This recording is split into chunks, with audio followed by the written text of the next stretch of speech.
And here comes Milo, big run out of 4. He's going to be there. Tristan Martin's there. Cannot count out to 37. Oh! The round gets burned! Cabot, where did he come from? Here comes Zwack. A punch from the 33. It's a drag race. The Magic Man wins it Auto Club.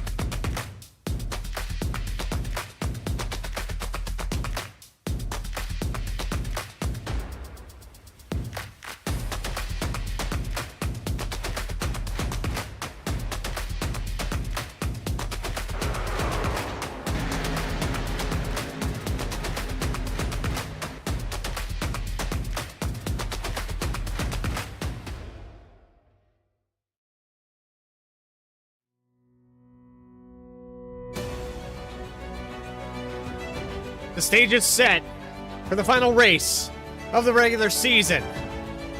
Bluegrass Cup Series presented live here on V-Speed. And with a long point season, it all comes down to this race to decide the final 16. Live from the virtual Daytona International Speedway, it's Bluegrass Cup Series. I'm your host, Bradley Cooper.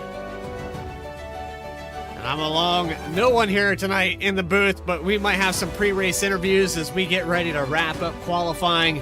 About 3 minutes left to go. And so far, starting up front, is the number 85 of Daniel Cunningham with the fastest lap time of 49.538. 0.02 of a second faster than Brandon Holder.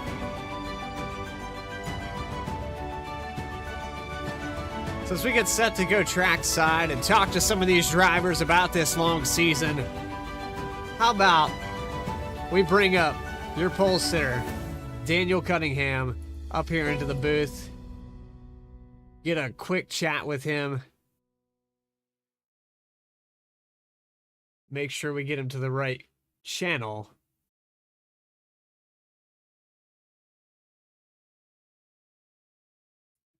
Daniel Cunningham, it's Bradley Cooper up in the V-Speed booth. Do you got a copy? I got you. How are you tonight? Doing all right.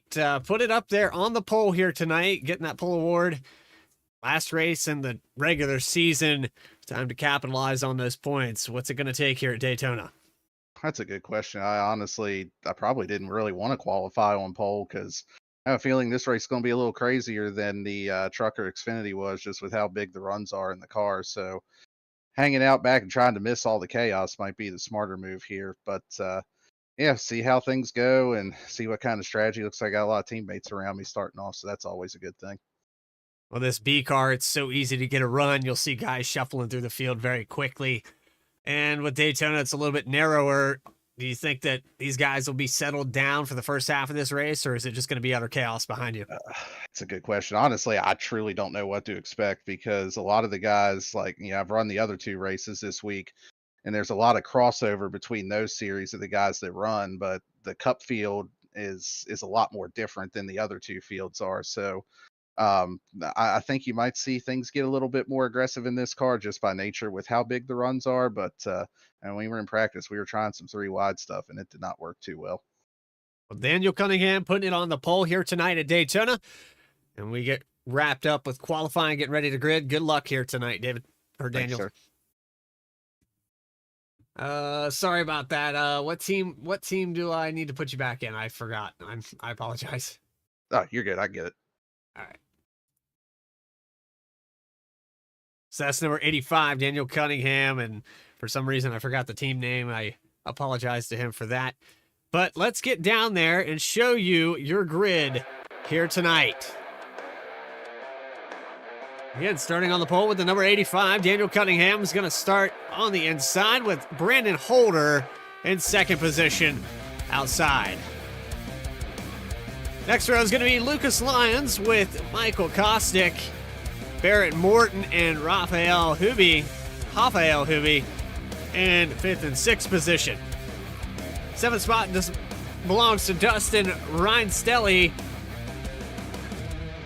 Casey Ryback in 8th. 9th will be Jonathan Cofield and Radburn Shutters rounding out your top 10.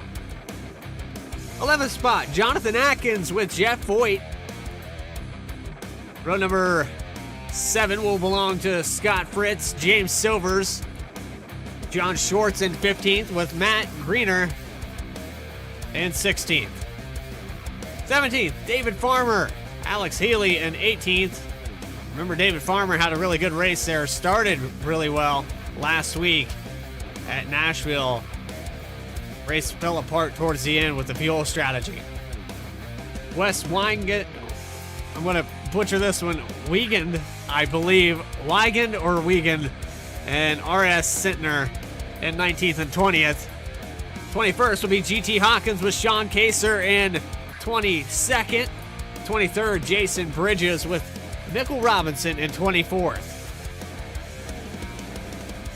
25th will be Cody Anderson with Travis Twitty in 26th. Daniel Worthington and Dakota Shepard, 27th and 28th here tonight. And I believe that's going to do it for your entire field. So we get down there trackside, sitting on the end of pit road.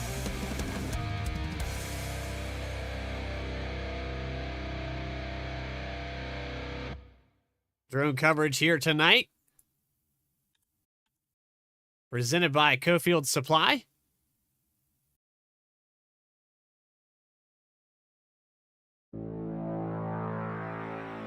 And it's going to be a long pace lap, but these guys are no stranger to Daytona.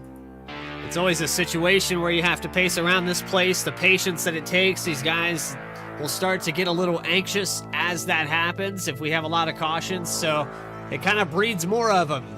The guys start to run out of time. They see that there's not a lot of green flag laps left. They'll start to push it beyond the boundaries, take it 3-4 wide, trying to make up spots. And if we have a green-white checker, and we still have 28 cars on this racetrack, look out. It's just a product of plate racing, pack racing at its best here at the World Center of Racing, Daytona International Speedway. We get set to bring you 100 laps here tonight for the final regular season cutoff race. 250 miles for race 14 out of 21.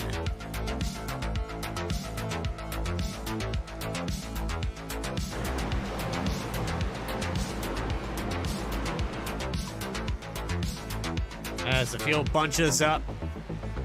I don't really have a pick here tonight. It's Daytona. It's rolling the dice. It's a gamble every step of the way. Anybody out there in chat that has a pick, a driver that they like, go ahead and shout them out in the chat. I could probably say with confidence that Daniel Cunningham is going to do everything he can to keep the rest of those guys behind him, but this Cup car is so ridiculous with the run. You get in that slipstream of the guy in front of you, you pick up 10 miles per hour in less than a second. It's that quick. It is definitely a fast car, and they built it that way. So pace car pulling off this time around.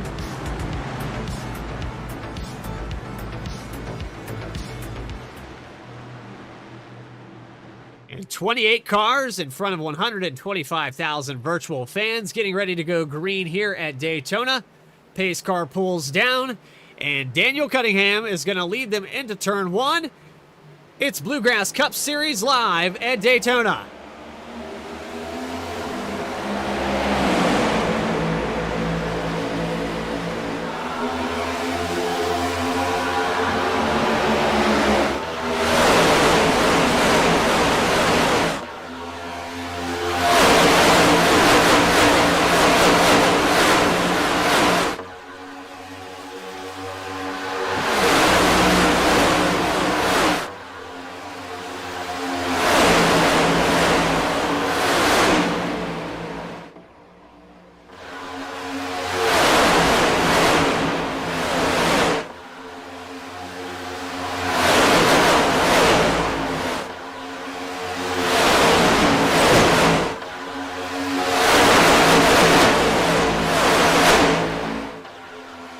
To lead lap number 1, just there on the outside. Brandon Holder takes over the position and gets up over Daniel Cunningham just for that lap. But you can already see the run the outside line is getting.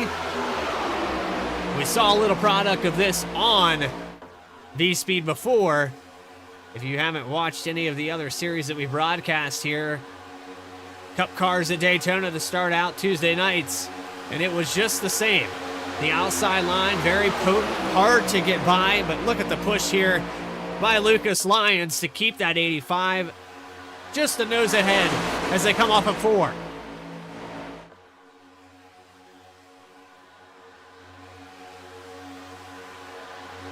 This time by Cunningham by 300ths of a second, side by side all the way through this field.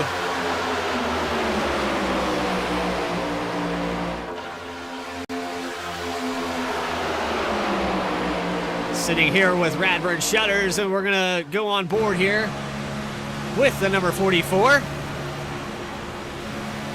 And you can hear the lift in the throttle. This is back in the 9th position. But look at the 200-mile-an-hour traffic jam this guy's stuck in right now. The nerves it takes to keep it steady on the throttle, not run over the guy in front of you. Have faith that the guy in front of you can see something happen and pick a hole, pick a lane, or keep the run going. And those sudden checkups. Looking on the back now of Shutters, and it is the inside line prevailing here so far. Down the back straightaway.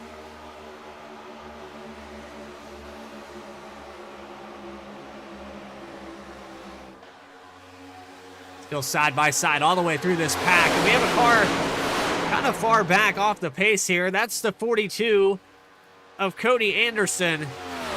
He lost the draft, not exactly sure when that happened, but the 42 has fallen off the pace. He is almost 7 seconds, 5 seconds back from the pack, 7 seconds away from the leader here. Going to be tough for him. He's going to have to pray that somebody else loses that draft. He can catch up to him and maybe work their way closer to this pack. 26, 27 cars strong, though. That's going to be tough to overcome. Michael Kostick takes over the lead. Inside line really pushing hard now. The back bumper of the 8. Started in 4th place, already up 3 spots. And a lot of this field hasn't really changed, but Kostick picking up 3 positions since he began. And it's worked out well for him. Unfortunately, as you can see here on the outside, the number 9 of Brandon Holder has lost about 6 positions. He's fallen back to 7th. He now has number 11, Dustin Runstedel, on the inside here.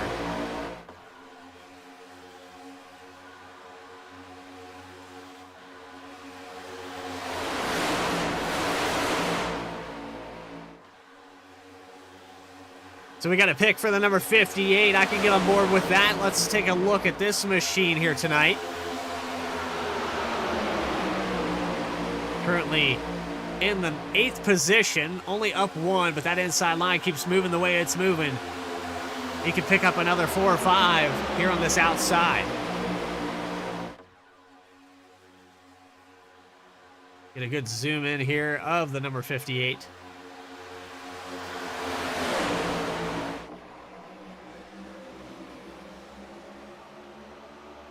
TotalFishingSupplies.com on that Chevrolet. As they thunder down the back straightaway, still stuck in that traffic jam.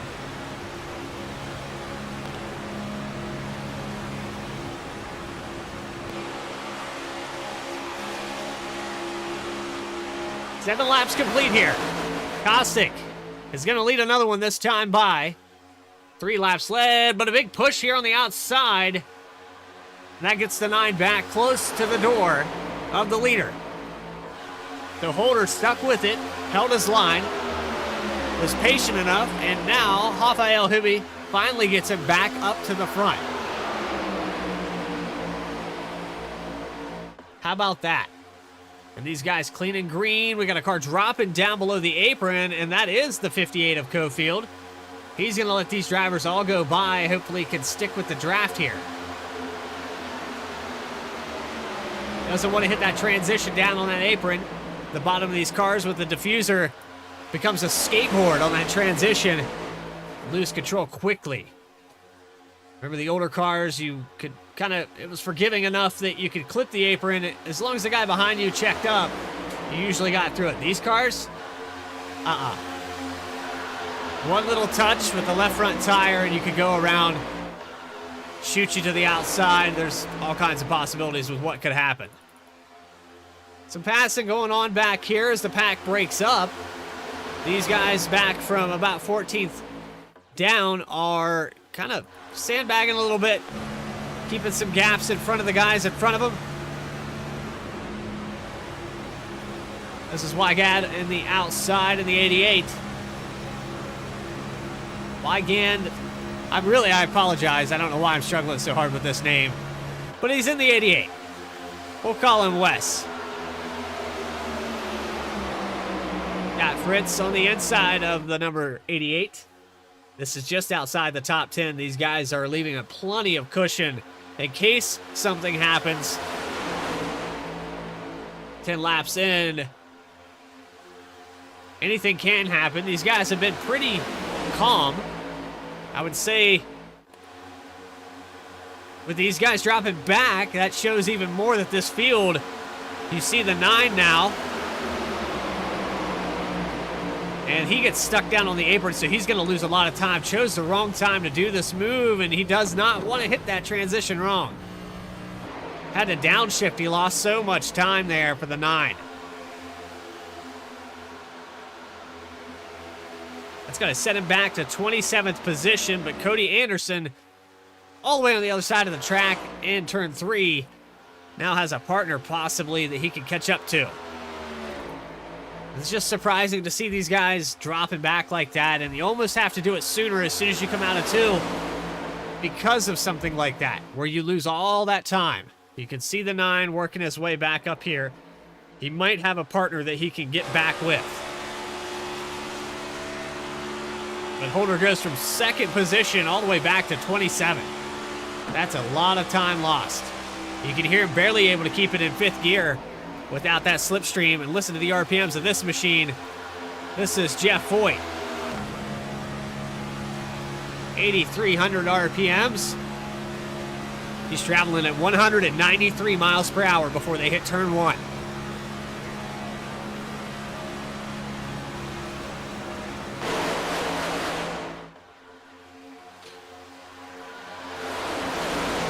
So another change for the lead. The 21 of Rafael Hubi takes it over, and a car about hit the wall there. That was the 25 of Lucas Lyons getting all out of shape there. The 10 of RS Sentner gets a little touch on him. They're starting to side draft now, hugging down on the inside, trying to break up that inside line's run and take advantage. Hubi's going to lead a lap here. I believe that might be 2-3 laps led here for the 21. Looking on the back camera at Casey Ryback, giving him a little push, keeping him up to the front. Not a lot of shoving going on at this lead right now, but here comes a push.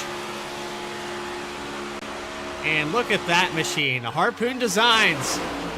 Number 91. Familiar with that company as well.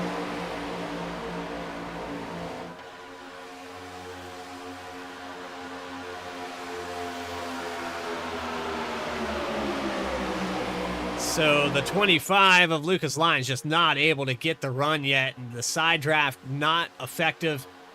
Very high line here for the 25. You can see him up next to the wall. He kind of pinches down in the entrance to the corner, but then runs it wide, and that breaks up that side draft. Car might be turbulent and pulling him up there. The outside line, not as many cars, so it's going to be difficult for these guys to overtake the 21 of Hubi, but that is how the 21 got up there. So we're about to see some magic here with the 25. The 10. Sentner gets a push and maybe a lead lap lead here for the 25. Lyons gonna do it. Big shove. The top 3 now. all from the outside line, and they leave the 25 out to dry. He gets his lap led, but the 10 says it's my turn. Sittner now to the bottom. Outside line has to reorganize yet again. It's slowly being picked apart, one car at a time.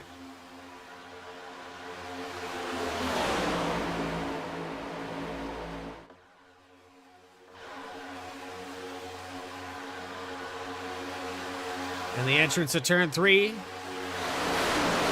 Your top 4 pretty much untouched. The 91 machine still asking, hey, when did I get my lap led? He came off the corner, pushing Hubie, who let that 25 now going to drop down in front of him. So now he gets passed by 4 cars out of nowhere within 2 laps. Ryback finds himself back in the 5th position. Wiegand on the outside. I'm going to say that name about 50 different times in 50 different ways until someone tells me I get it right. This is for the 4th position now. Another good shove on the outside line. They got a couple teammates there on the outside. And Alex back there. Dave. All 4 of these guys in line trying to overtake this inside groove.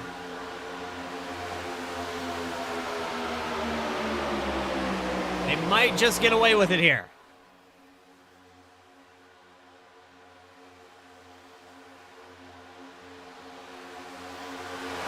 Side by side into 1 and 2. Had the nose at the door of the 10 of Sittner. Now going to get a big push down the back stretch. Oh, and he wiggles. He gets a little loose. That's going to break up the run, and I think Sittner's going to maintain the lead as they go into 3. Wiegand just edges him out, but a push again through the corner. That's a lot of faith here. The 10 getting shoved by the 57. This is where things can go wrong. Leading that time by. Wes Wiegand's going to get that one. And now another great push. Not going to leave his teammates out to dry like we saw with the 10, the 21, all dropping down to the inside.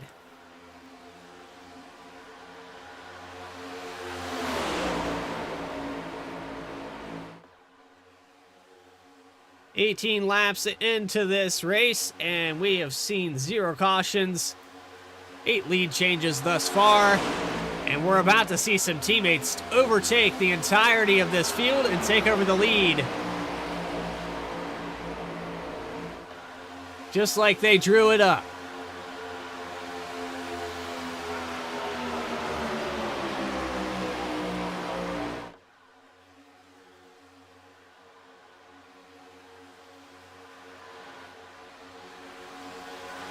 Trying to find out. We have Matt Greener, David Farmer, Alex Healy, all still out pinned on that outside. And now a drop down here with the 15. Matt's going to take down to the bottom. A little touch with the wall there on the outside. These guys still trying to clear it. But teammates all over the front row here.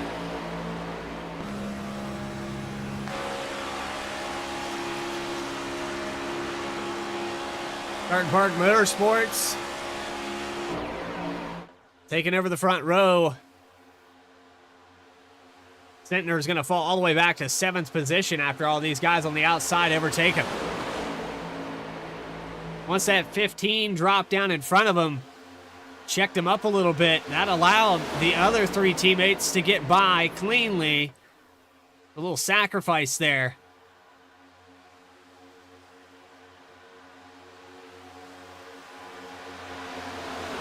You do what you got to do. Speed Racing Network says I got it right. Which one? Which way did I say it right? And we got pit stops. Here they come.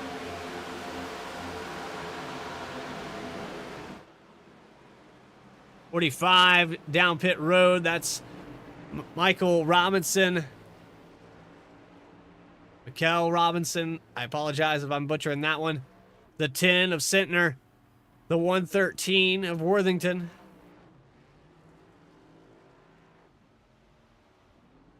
They're down and away.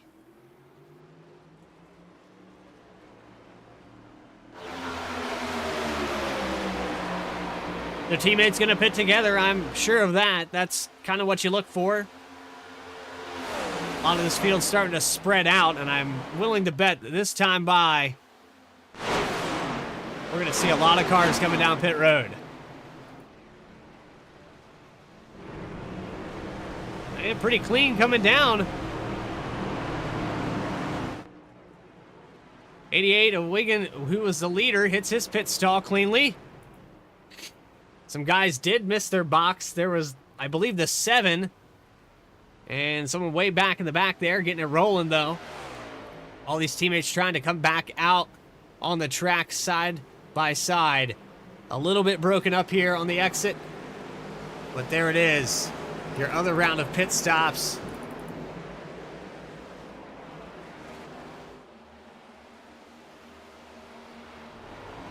Matt Greener is going to hit pit road.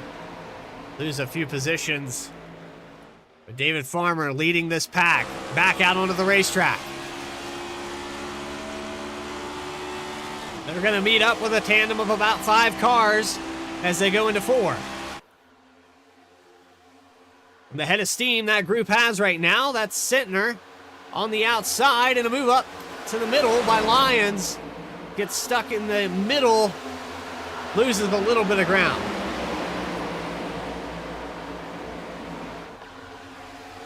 Sitner not quite able to catch up to this front group. And Farmer gonna lead that time by. But watch this run he's gonna get as they come out of turn 2 to the outside. Big run, head of steam here with the 57 of Atkins following behind. They're gonna try to challenge this lead.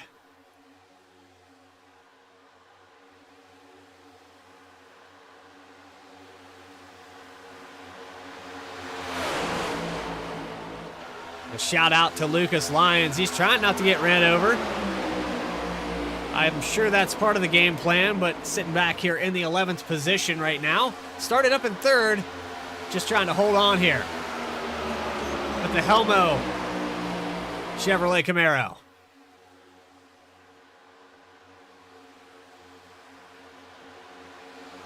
There is, I believe, Alex Healy, who drops down to the inside. Trying to get connected with some teammates. Hasn't worked out yet. Outside line overtakes, and R.S. Sitner goes back to the lead at lap 24.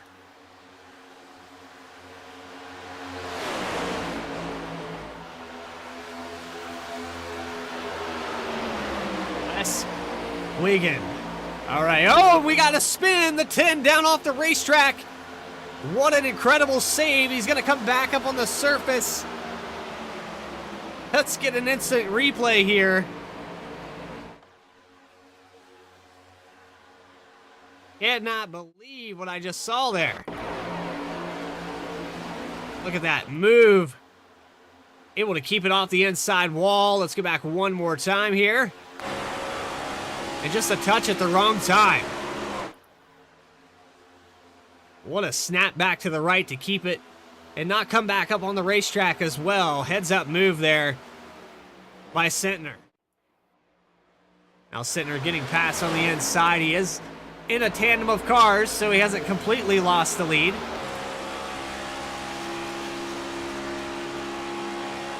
Still a chance for him to get back up there into that first group. You see him drafting back up here to the number 58 of Jonathan Cofield. This is in 19th and 20th position. 42 being scored 1 lap down is your lucky dog right now if we get a caution. But meanwhile, in this front pack, the 25 drops to the bottom. Looking like he's going to go for the lead. He's going to commit now to the bottom and get a push from the 45 of Robinson. And possibly a lap lead here for the 25 if he can get a shove.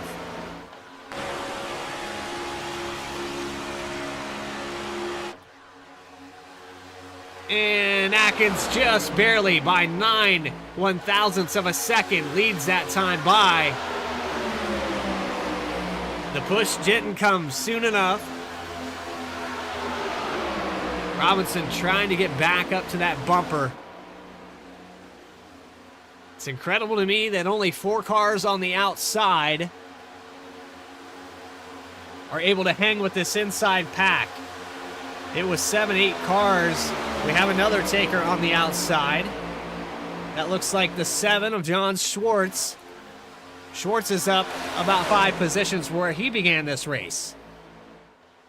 Biggest mover so far is the 97 of Alex Healy. He's up 12 positions from where he began this race, and he's flirted with the lead a couple different times.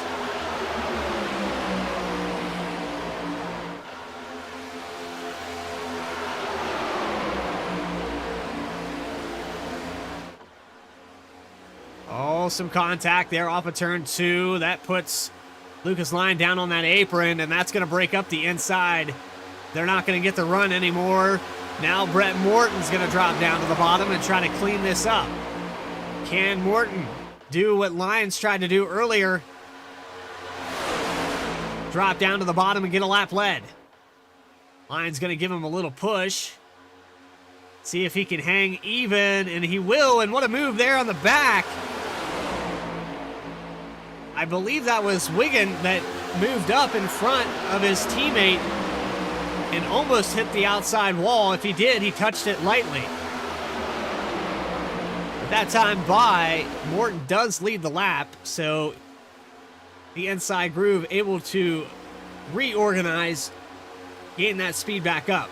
As I say that, the 57 of Atkins gets a huge show, and another driver dropping down to the bottom. That's the 48 of Scott Fritz. So another try at the hand. Fritz down to the bottom.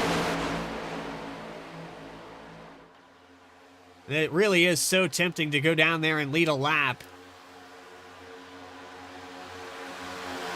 Kubi just all over the back bumper of Atkins, keeping him up there. The outside line has really been the place to be.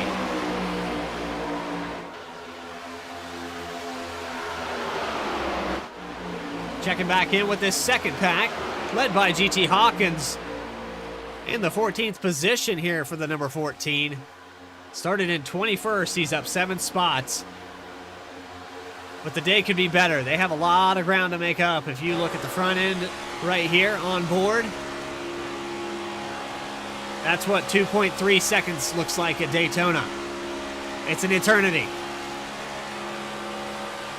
Now this front pack is, a little wiggle here, but this front pack is traveling at 193 right now.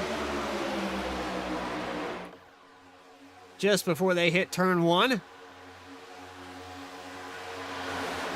They're back here with Hawkins. They hit 192 as they entered turns 1 and 2. They're slowly catching them, though, through these corners. Looks like they're staying together a little bit better. You can ride on board here with Sean Kaiser. He is glued to that rear bumper.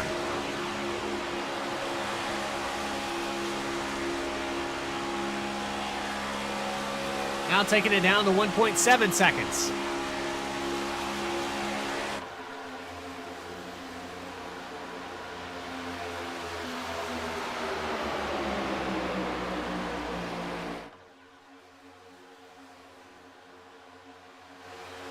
Back up front. Atkins still holding on to it. We've got some teammates with Alex and Wes. Alex Healy getting that push by the 88. They're going to try their hand now. The inside is really organized again, and it looks like Atkins might have met his match here. They're not able to breathe. That 21 of Hoobie trying to get some air on that nose. Look how much ground they lose. He's running hot, and you can tell. So Healy going to lead this time by a move to the outside by the 17. That's James Silvers. And look at the moves he's making. 10 spots up almost here at 9 as they cross the line. Now back to the rear bumper is Atkins. Giving him a little bump to get the outside reconstructed. That's what you're going to see a lot of, is guys getting runs, losing ground, And 3 wide here with the lap car. That's the 15 of Matt Greener. Everyone going to get around him. Luckily, they met him where they did. And able to stay clean and green here for 33 laps out of 100. 250 miles here tonight at Daytona. In the final regular season cutoff race. We're going to take you side by side for just a minute, give my voice a break, but as we go to break, there's a lead change. Our 12th one of the night as James Silvers takes it over. You're watching Bluegrass Cup Series live on V-Speed. We'll be back right after this.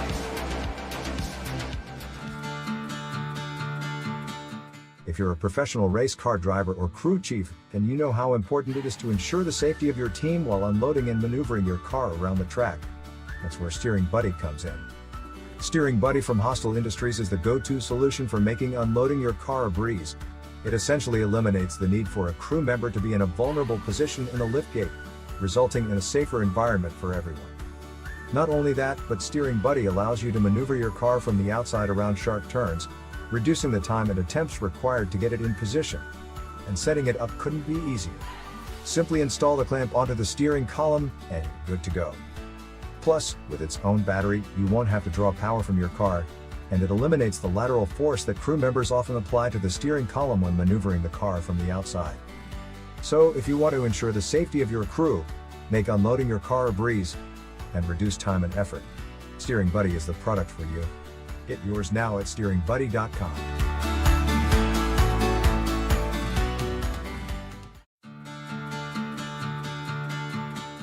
If you're a professional race car driver, you know how it. Back here live, the regular season cutoff race number 14. We're just about at the halfway point, and Jonathan Atkins holding his own up there on that outside line. You saw for a brief moment there just before we went to commercial break. The 17 got up there, got in front, but then James Silvers falls back through the field, back to the 11th position. So he got up there, snagged a lap lead, and then fell back. These guys thinking so much about points, how important that is to get a lap lead here tonight to try to even the playing field with some of the guys that might be near the cutoff. This could dictate the race and the points. The 7 of Schwartz now going to lead this time by. Atkins has had some runs back to the front, but that 21 of Hooby has to be getting hot. They haven't had the push that they had earlier on this outside line, and it just hasn't worked out. 3 wide, though. They're behind them. In the middle there is the 14 of Hawkins. This second group has caught up. They're going to take it right up the middle. Hawkins is able to manipulate the run here, get by about 7 or 8 cars, and work his way into the top 10.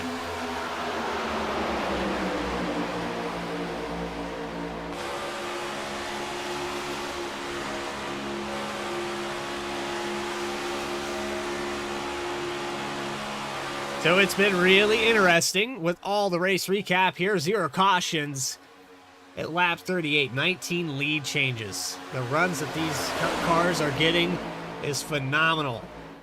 And dropping down to the inside now is Atkins. He realizes that he doesn't have a lot of help in a car off the track.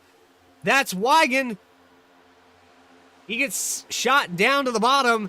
Somehow they keep it together. And now 3 wide. The 7 in the middle, that's John Schwartz. In the middle of Hooby, the 48. Scott Fritz. And contact, there's the wreck. The 21 down to the inside. That's going to bring out a caution. Farmer down through the grass as well. The 21 of Hooby, it starts there on the outside. They're 3 wide coming out of turn 4. He gets pinned up against the wall, shot down to the inside of the track. Luckily, doesn't get a lot of damage from that, but the 91 of Casey Ryback, actually, I apologize, the 97 of Alex Healy has a ton of right front damage. Hoobie trying to help him limp back to pit road. Looks like that machine might be done for the day. Let's take an instant replay here and show you what happened. So here they go, coming out of turn 4, and Healy's up at the front. Not sure how Healy really, I mean, this must have happened simultaneously. Yeah, the 21 gets shot down into the back of Healy. And wow, that's 83 involved as well. Let's go back and look at this again because there was a lot going on coming off of 4. Raphael Hoobie gets shot down through the grass, the 80. There's 85 of Daniel Cunningham, your pole sitter. Let's ride on board here with the 48.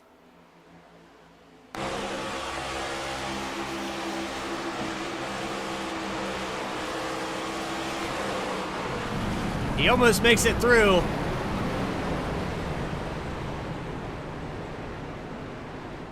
That's going to take about 6 or 7 cars involved in that. That's going to be caution number 1 of the night here. Coming down pit road now. It's busy. Lucas Lyons in his stall. Some fuel-only stops for some of these guys. Quick in and outs.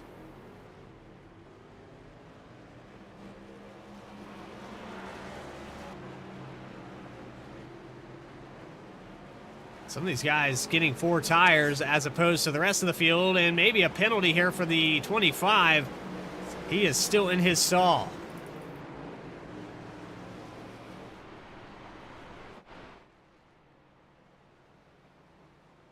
So while we're waiting here, pacing around this place, let's get a quick word here with the driver that's led a lot of laps here tonight.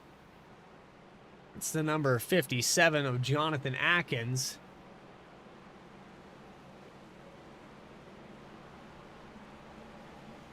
Jonathan Atkins, it's Bradley Cooper up in the V-Speed booth. Do you got a copy? I got you. Jonathan, you've kind of played both lines here tonight. You've been on the high side for a while, come down to the bottom, and last week the race that got away with the fuel mileage, now you find yourself up in the front trying to capitalize. What's it going to take, man? I've seen you working both lines. You just got to find the right partner. Yeah, I think the play here is to be on the top and try to drag the top line around. And from what I've seen, unless you have a really big run, it's hard to make a pass on the bottom. So I'm gonna try to stick up here, and so it's gonna be a little bit of a fuel mileage game to make it to the end too, I think. But just try to hang out and stay out of trouble. This caution gonna bunch this field back up. You've had some contenders with the group that was, I believe, Start and Park Motorsports had all 4 of them it took to get around you guys. So, I mean, you've got groups of guys that are willing to work together. If you can get in with that, you think that'll change things? I don't know. It's all about you can try to find somebody to work with, but really you just have to work with the guy that's in front of or behind you. And that's what I've tried to do, and try to race with respect to people who work with you.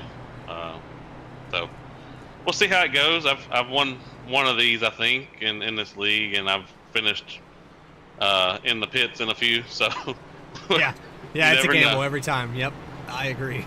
Well, Jonathan, appreciate your time, man, getting doubled back up. Good luck out there, buddy. All right, I appreciate it.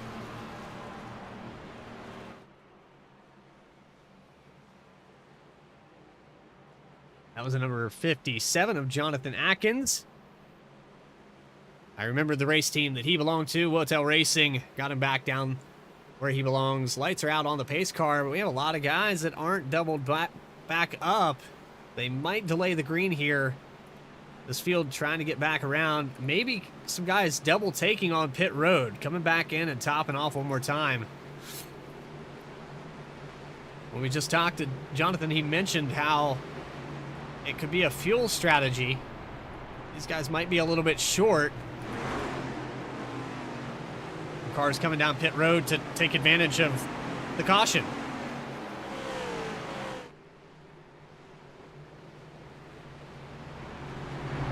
So run down through your field. We've got Jonathan Atkins, GT Hawkins, Scott Fritz, James Silvers, Dakota Shepard, your top 5. The pace car is going to pull down this time by Kasich, Ryback, David Farmer, Michael Robinson, Jeff Foyt, your top 10. Pace car pulls off. We get ready to go back green for the second time this evening. Bluegrass Trucks or Cup Series back live at Daytona.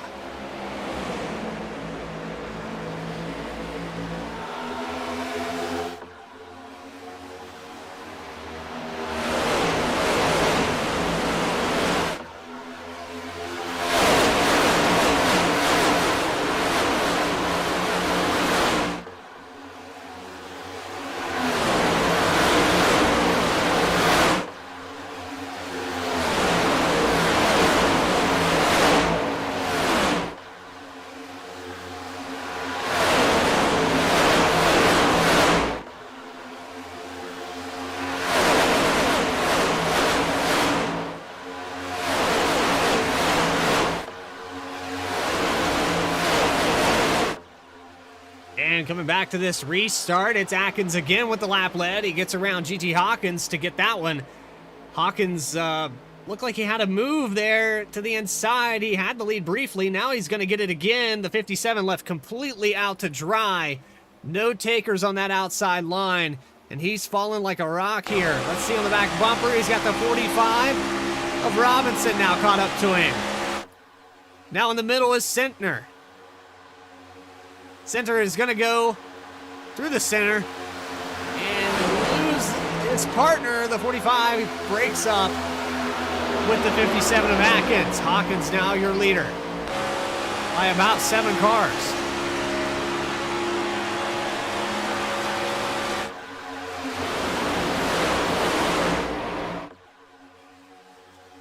So with all the lead changes, it's getting more and more with the one caution here tonight. We bunch these cars back up.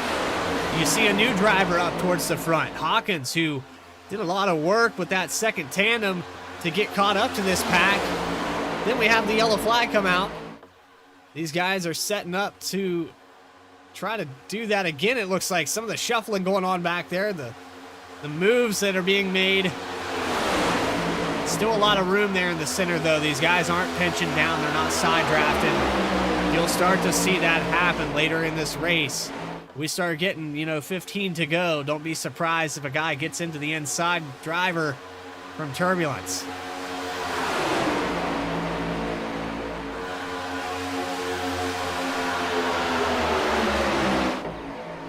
Looking here with the number 14 of Hawkins, he's led 2 laps. He started in 21st position, 20 positions gained, but that's still not even our biggest mover of the night. That belongs to the 101 of Dakota Shepard. He's up 22 spots from where he began this race, about to be 23 as he passes on the inside of the number 10 of Center, and looks like the 57 of Atkins going to fall off again. Just not a good push here.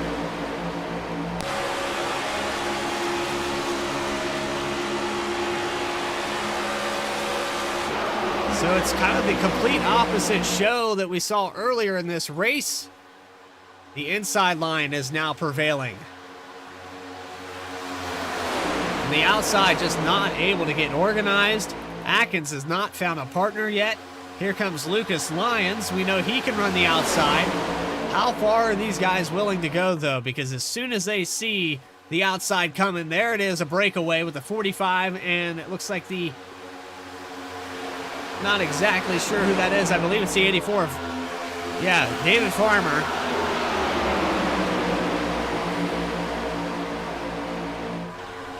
They'll see that outside run start to come up, and they might have done it a little bit too early. So they're going to be kind of in the same boat as the 57 was just a moment ago. And a car up into the outside wall. That's the 6 of Barrett Morton. The 58 of Cofield checks up just in time for him.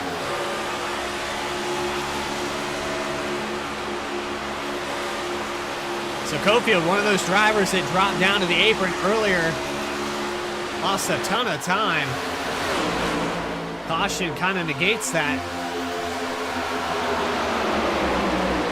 Some of these guys just trying to hold it together, get down to the last 10 laps before they put it all up on the line.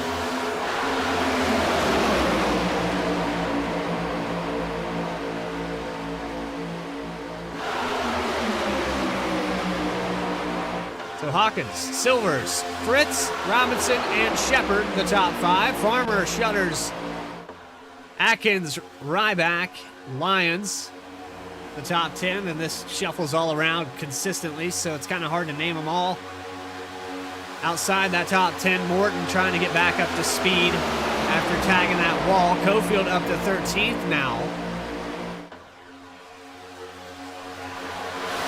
Ligon, who was in that accident earlier, looks like he had a fast repair, got it all fixed back up. He is currently running back in the 18th position.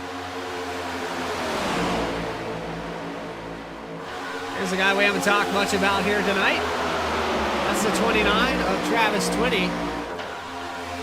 He's in 15th right now. He's up 11, 12 positions as he goes around on the inside of Cofield. Quiet night here for the number 29, but nonetheless, almost in the top 10.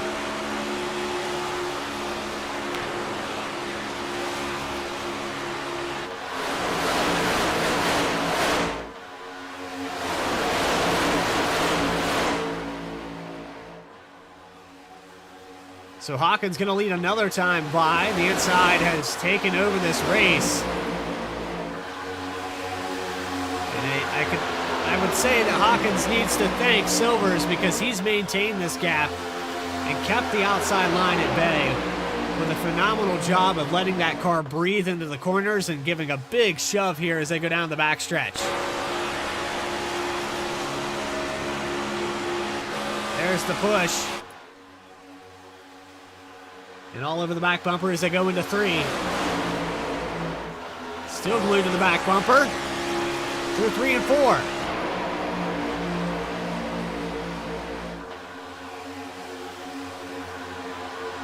And a little shuffle back here.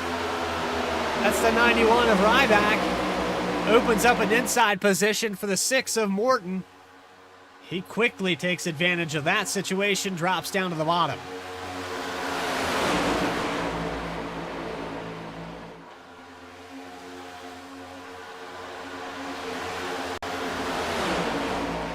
.113 of Daniel Worthington in 19th position right now. Not too far back from the lead, but it is an eternity here when you have all these cars in front of you.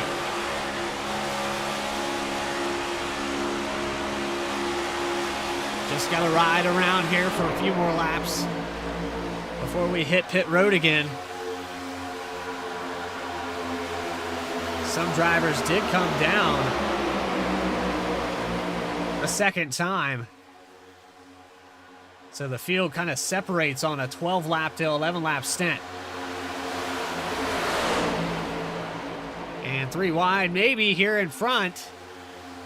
The 6 of Morton drops back down. Can't decide what lane he wants to go with. Might have found a position there, but didn't have the drafting help to go by. And Hawkins still getting the phenomenal pushes by the 17 of Silvers. They've now pulled this inside line 5 car lengths ahead.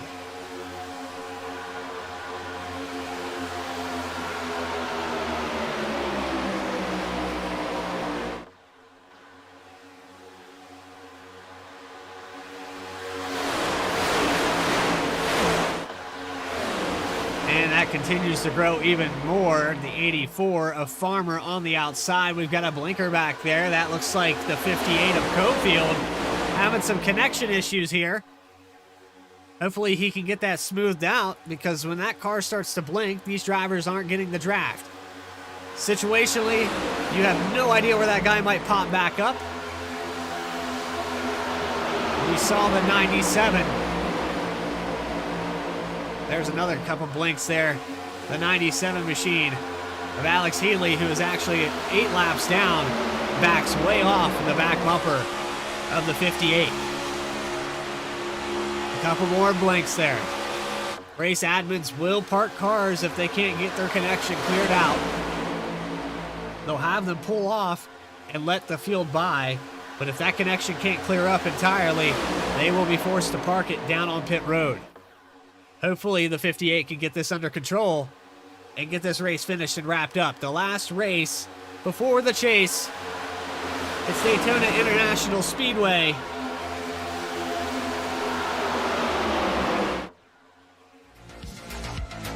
We're going to take another quick commercial break as we pass the halfway point. When we come back, I want you guys to find your volume knobs. GT Hawkins, your leader, at lap 55.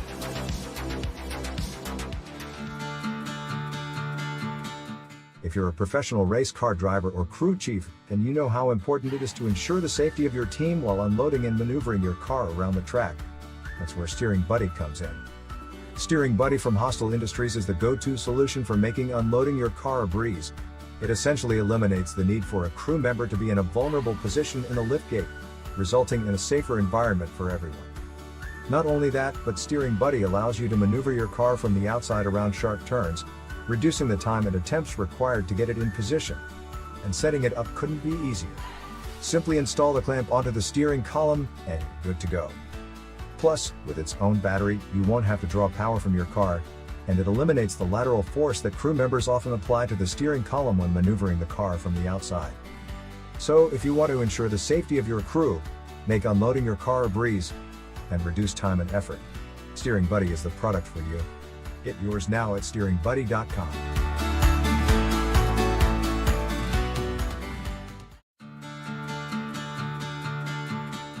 If you're a professional race car driver, Back here live on B-Speed Bluegrass Cup Series at Daytona. Race number 14 past the halfway point. Hawkins, your leader. And just now starting to get a little bit of competition is the 25 of Lucas Lyons as that outside starts to reconstruct. A little peek there by the 45. Just for a moment. But no dice, and the 58 of Cofield blinking again. Try to keep the cameras on him here. He blinks out yet again. Just unfortunate that he's having these connection issues. Hopefully it can clear up. That's really hurting the outside line.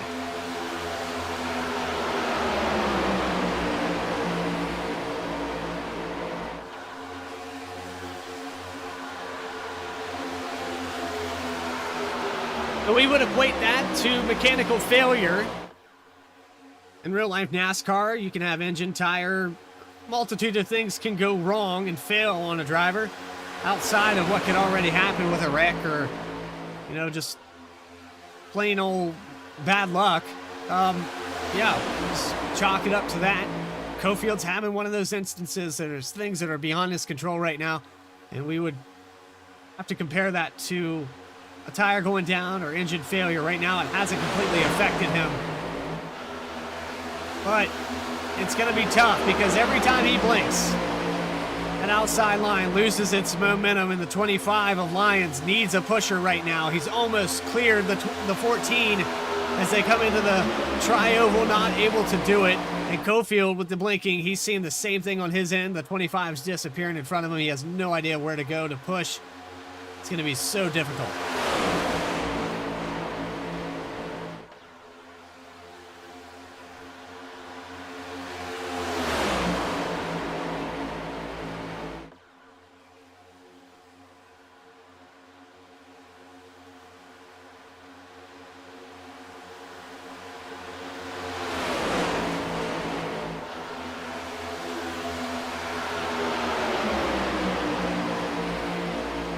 So Lyons able to finally get clear.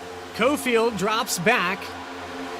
I was watching that run, and I wasn't sure if I should say anything because Cofield blinked the entire time that happened. But he does his job, gets the 25 up to the front, gets him clear of the 14 of Hawkins, and you have a new leader here. Lyons finally able to do it.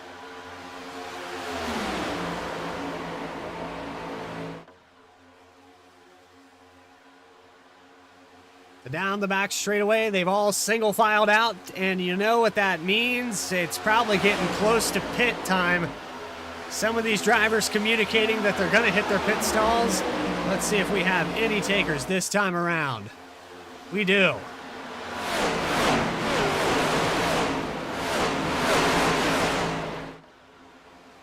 About 12 cars come down pit road. Led in here by the 45. And contact on pit road between the 4 and the 84.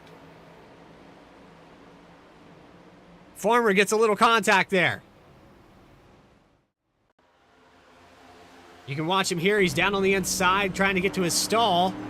And just out of nowhere, someone comes across the nose, right into the door. And unfortunately, he's going to burn a fast repair because I'm sure he didn't have enough time to uncheck it. If he hasn't used it already, he might be stuck with that damage.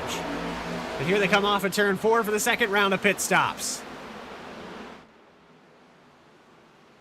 And a car in the grass.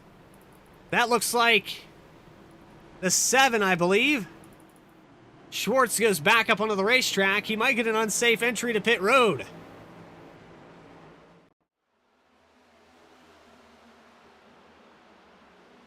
He just locks it up, can't get it slowed down, and no, he's going to go past the commitment cone, so he doesn't get a penalty, but the penalty here would be the time lost getting back out on the racetrack and back up to speed.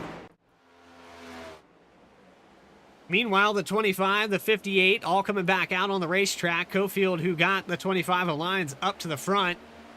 Schwartz out there by his lonesome. He has to come back around. Hopefully has enough fuel to make it.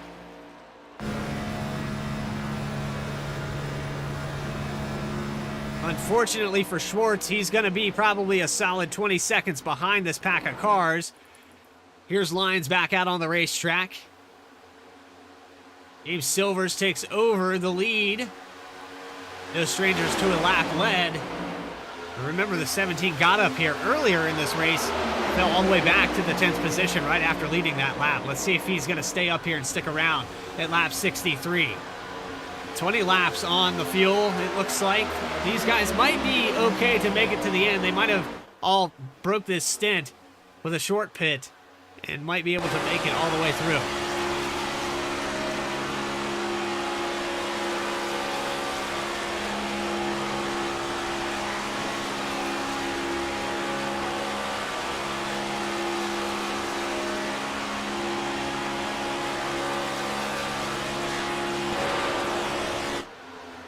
This tandem of cars has broke away like a rocket ship from James Silvers back to the 57.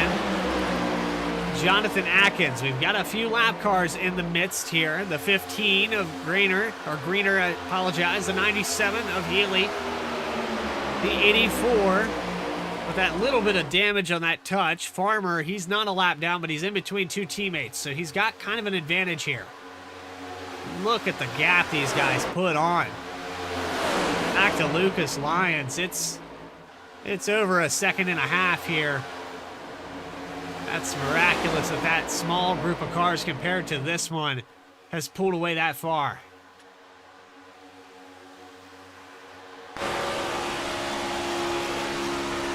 You see up there on the outside, that was the 24 of Sean Kaiser. He has the 34 of Jason Bridges as they go a lap down. Didn't have good luck on pit road. 48.5 seconds in the box. Both get speeding penalties, and they fall back outside of the pack of cars, and they're going to hang on to these leaders. There's an opportunity here for a wave around for these guys. They better hope it comes soon.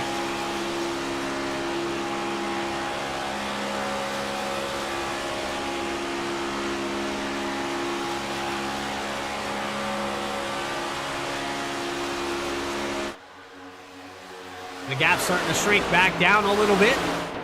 25 of Lyons starts to make a run back towards this pack. And they're getting their head of steam now. Here comes the train to the outside.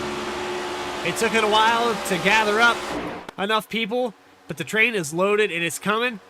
They break off from the 9. That's Brandon Holder, who's a lap down. They pull away from him.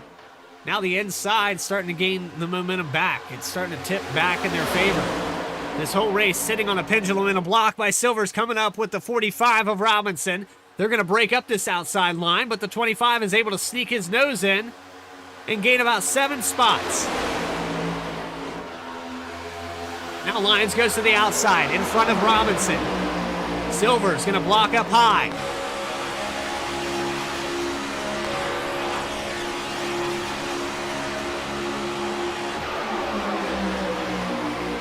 Silver's doing a phenomenal job of going back and forth on these lines, but it looks like he's ran out of luck. He's going to be in the sucker hole now. And the 17's going to fall down through the middle, and a little contact there in the front. The 25 gets a little out of shape, but able to hold on to it. A little bit of what we saw earlier with some of these guys bumping, blocking, pushing where they shouldn't, where they have to. And the 25 now with a quick little switch around. The 45 takes the position away. Not going to happen here. He gets touched, and now contact with Cofield. Down to the inside, 3 wide for the lead.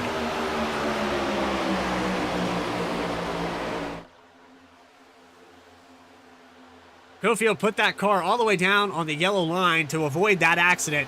Let's go back and watch that on an instant replay, can't we? So close there. Could have been catastrophic at the front of the field. But somehow these guys are able to avoid it. Back live now with Lucas Lyons in the front. The 58 of Cofield on the inside. He drops back a little bit. The 24, a lap down car of Sean Kaiser, is going to get in front of him. Cofield could use this to his advantage to get back to the lead.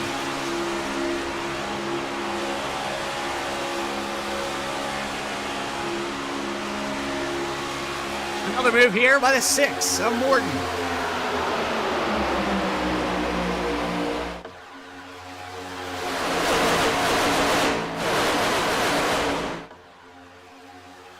Not organized yet on that inside. It's kind of falling apart yet again. We've got a pack of about, Morton all the way down to the yellow line, trying to get a pass on the inside. He will get the nose on the inside of the 45, 3 wide now for third. 45 just gets shuffled out of line. And Robinson going to fall all the way through this pack of cars. And that's just not a great feeling when you get moved out like that. You go from second all the way back to 12th position in a matter of 2 corners.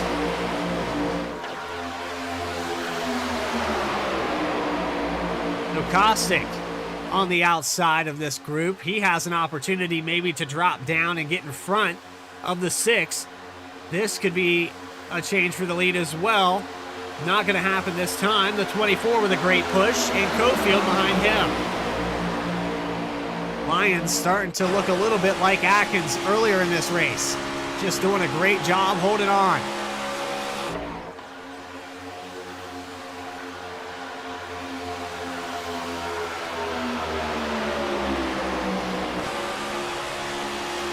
Going to hang on for another lap led. 7 now on the books for the 25. A good head of steam here for the inside line, though. The 6 of Morton now getting organized with the 24. Kaiser doesn't give him a push down the backstretch that he needs. And the 25 a little out of whack here, but he's kind of playing both lines, trying to figure out if he can break up that momentum. Accidentally gets shoved out ahead of the 57, and this is good for the 6 and the 24. This gets pushed out a little bit too far. The 57 checks up for a moment there, and now the 6 comes up in front. He's going to lead this time by. 2 laps led for Morton. 25 lead changes here tonight. 1 caution. We've come close to 2 several times here in this run. But 72 laps in. We're 3/4 of the way through this race here at Daytona. Bluegrass Cup Series about to go 3 wide, maybe a peak for the lead. Lyons thinks better of it for now. The 24, a lap down car, is not interfering with this run right now. The 58 of Cofield, though, he's going to use that to his advantage. Now he'll take the lead.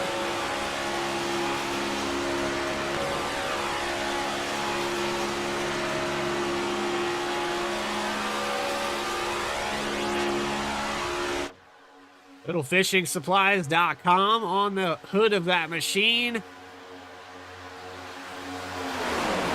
Cast out a line on the inside. He's able to take away first position, and look at the run they get.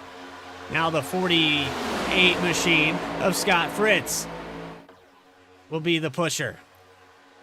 Able to get his lap back the old-fashioned way, the 24 car. If a caution comes out, he doesn't have to worry about a wave around right now.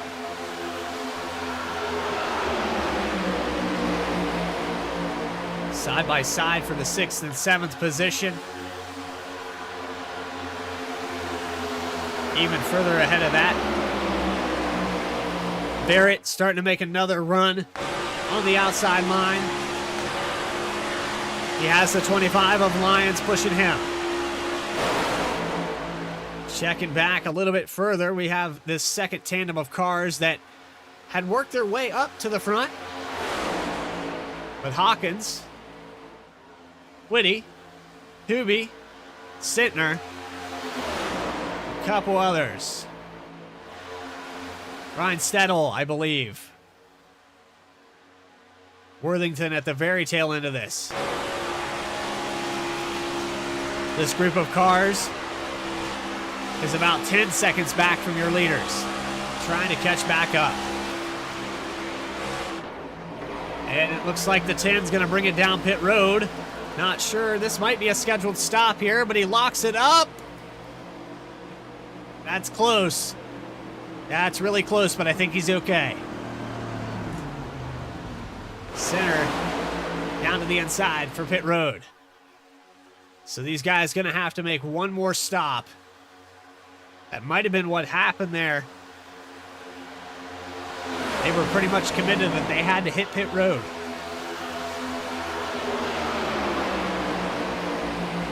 Sometimes that can make it a little bit easier to come down pit road. No one else electing to pit just yet.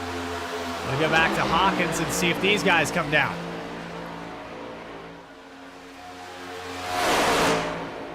Nobody from that group this time around.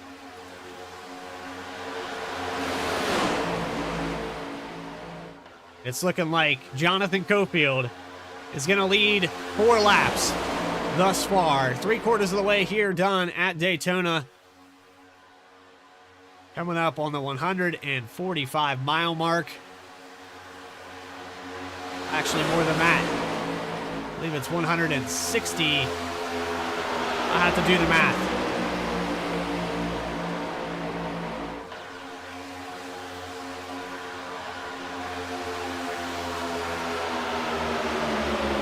Not my strongest suit, doing mileage during a race. It's 2.5 miles around this speedway. I'm sure you guys can figure it out with about 24 laps to go.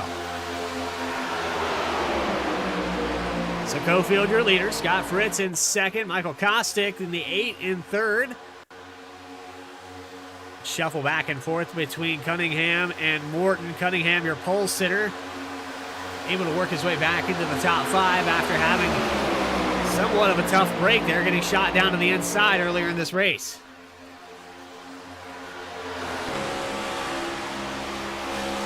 He's got a big Daytona International crossed out on his hood here tonight.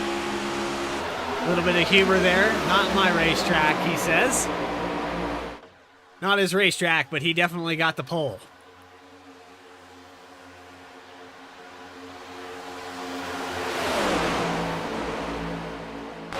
Looking back from the 58 of Cofield, back at Scott Fritz. These guys sizing him up. The problem is if this 24 stays in front of Cofield, Cofield has an opportunity to push a lap down car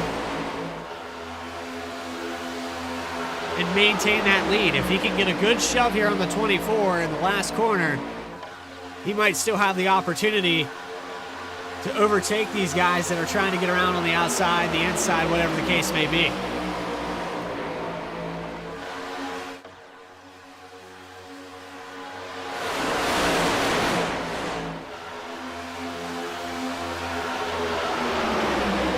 Side by side here from the third position. Morton just not able to get the run that him and Lyons had earlier. And now a little peek and breathing for the 58 of Cofield. All the way back here to the 101 of Dakota Shepard. And you know that he's planning some moves. He's got a situation here where he's going to have to pass some lap down cars to get up there closer to this pack. But on board here with the 101. Started in 28th. He might be pretty settled with this position right now. Still plenty of time left as they cross the line for lap 80.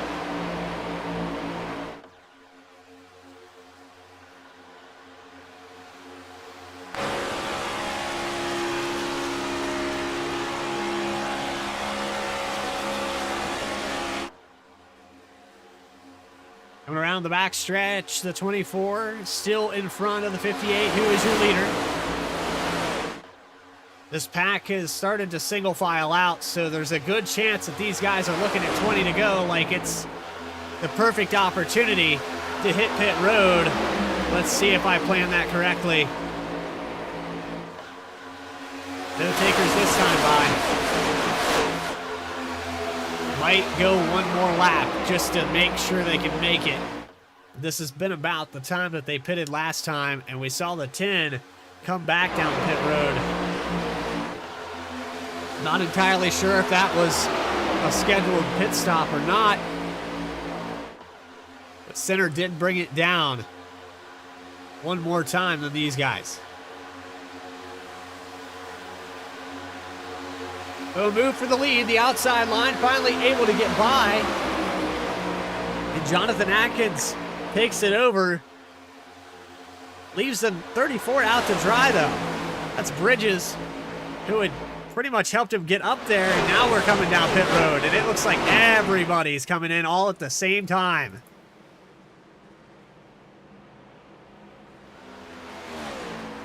This whole group of about 19 cars all in at once.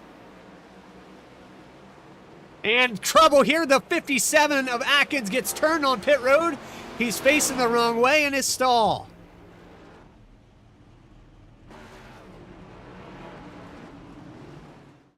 He's going to lose a ton of time after this. Cuts across the nose of the 90. Gets looped into the inside pit wall.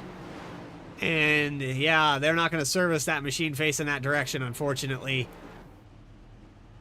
That puts Atkins way off the pace here. He does have some cars that he's coming out with.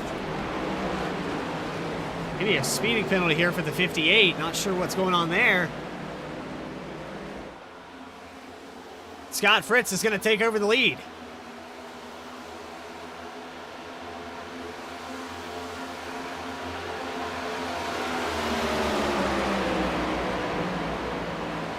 The closing laps.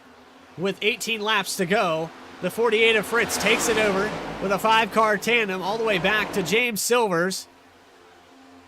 6 cars, rather. And a little mistake here by the 46. He gets moved, 48 rather, and he's out of line. Now Caustic's going to take it over. Another change for the lead.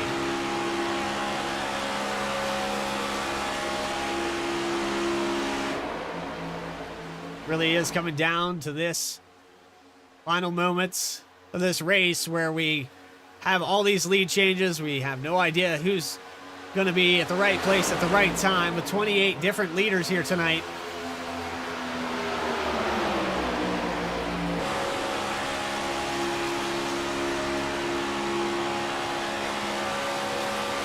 Right now, this 6-car tandem just trying to maintain that gap back to Michael Robinson. He's 1.2 seconds and gaining.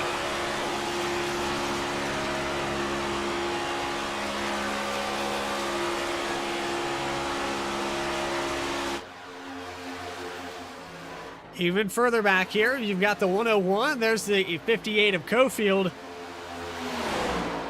These guys got a lot of work to do if they want to catch back up to that pack, and I'm not really sure what happened to the 58 of Cofield, if he got loose down on the apron. He let a lot of guys go by. Even further back, there's Jonathan Atkins, the guy that got turned on pit road. He's still in the lead lap. He finds himself back here with Hawkins, Twitty, and Ryan Stedel in the 11. 113 of Worthington in the back of this. The 21 of Havel Hubi. They're 15.2 seconds away from Michael Kostick. The 24 got his lap back, lost it again. Now it looks like he's in a situation where he might lose a second one. Ran for a caution for the 24 team.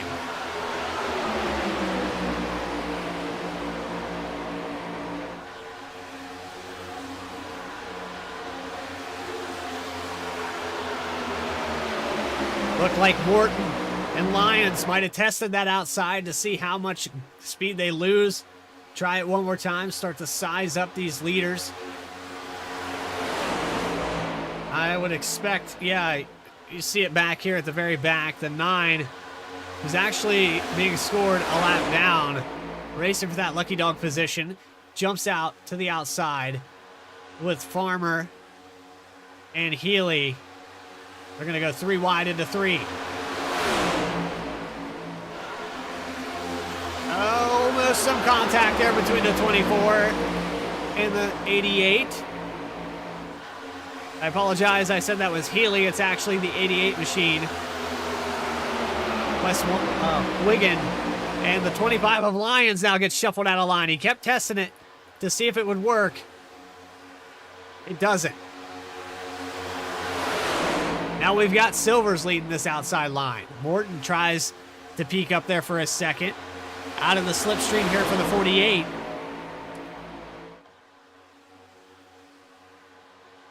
Fritz, who led just before pit stops, came back out in the lead.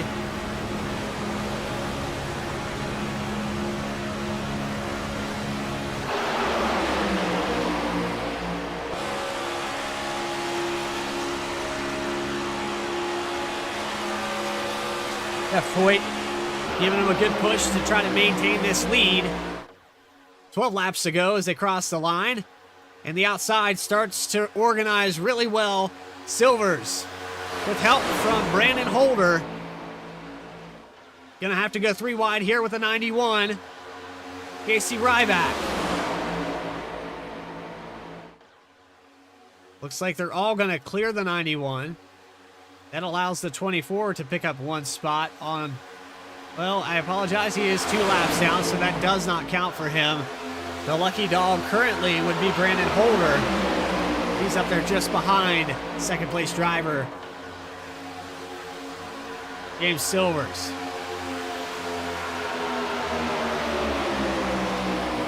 Kostick up towards the front here at the very end of this race. Not so sure I'd want to be there. You know guys are going to try to make moves, leave you out to dry. The question is, when does it happen? Typically it happens in the final turn of the final lap. Guys all scramble for position. They dump their partners. If they see an opportunity, they see a lane, a hole, they try to fill it with 3,400 pounds.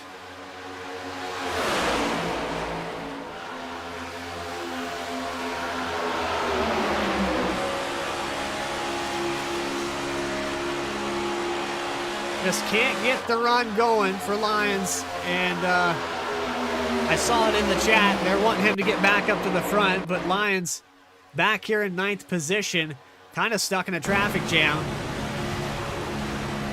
He might be one of those drivers that takes it through the middle here. We'll have to find out.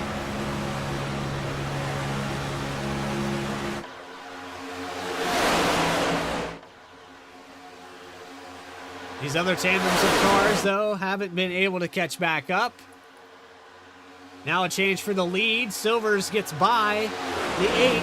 He drops down to the bottom, and that brings the 84. We have a contact there with the 8. The 25 of Lyons is around. The 6 down to the apron. We're going to have a caution for this. Or stopped on the racetrack. That is Scott Fritz. Yellow does come out for the second time here tonight.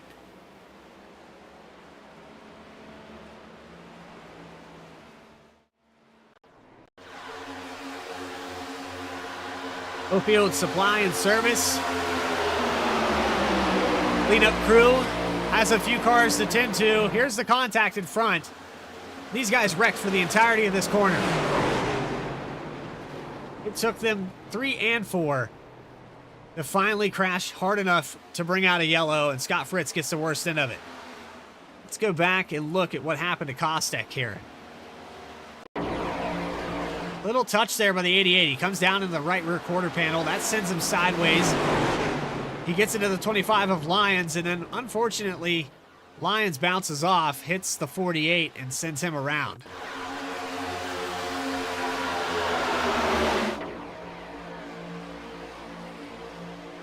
That's just the turbulence there. The 84 drops down, the 88 follows him. Like I said, these guys wrecked for an eternity. Kostek, a heads up though on that one.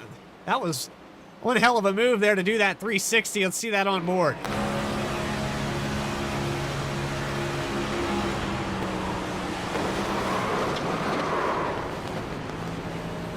So he already gets spun once. He's going to get spun again right here. How about that? Back on the throttle. Lead. Down pit road now.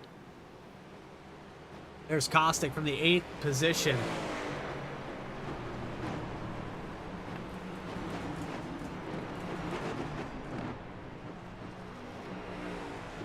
Lucas Lyons down in his stall. Down and away there. He's going to come back out probably in around the top 10. Down and away for the 58 as well. Cofield back out on the track.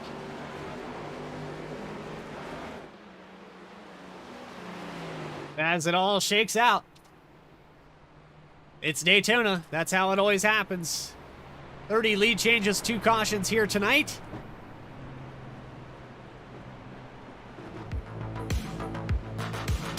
You're watching the regular season cutoff race, race number 14 for Bluegrass Cup Series. We're going to take one more side-by-side and then uninterrupted coverage for the remainder of this event right after this.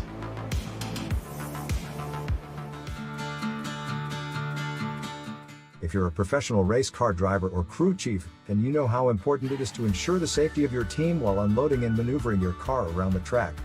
That's where Steering Buddy comes in. Steering Buddy from Hostile Industries is the go-to solution for making unloading your car a breeze. It essentially eliminates the need for a crew member to be in a vulnerable position in a liftgate, resulting in a safer environment for everyone. Not only that, but Steering Buddy allows you to maneuver your car from the outside around sharp turns, reducing the time and attempts required to get it in position. And setting it up couldn't be easier. Simply install the clamp onto the steering column and good to go. Plus, with its own battery, you won't have to draw power from your car, and it eliminates the lateral force that crew members often apply to the steering column when maneuvering the car from the outside. So, if you want to ensure the safety of your crew, make unloading your car a breeze, and reduce time and effort, Steering Buddy is the product for you. Get yours now at steeringbuddy.com.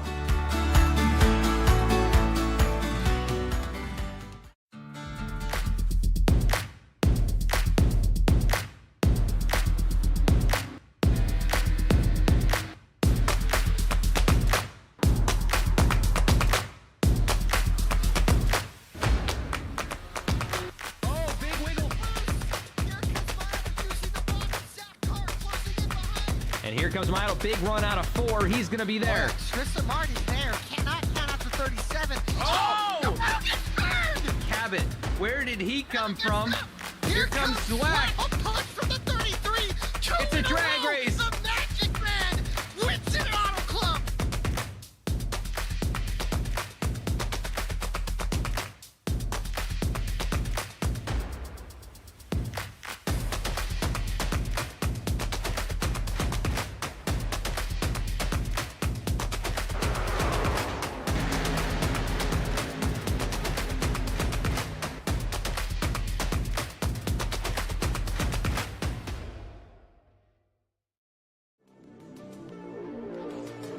here live. Regular season cutoff race in the last 7 laps to go.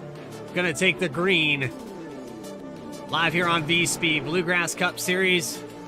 They've had a great season, but it's gonna come down to the final 16 after tonight. James Silvers, David Farmer on the front row for what could be the final restart of the night. 44 of Shutter, Shepard in the 101, Travis Twitty. It's going to be a good one. Pace car pulls off, and we're getting ready to go back live and racing. Connecting 600 horsepower back to the track. Silvers takes the green flag. Let's find out at Daytona.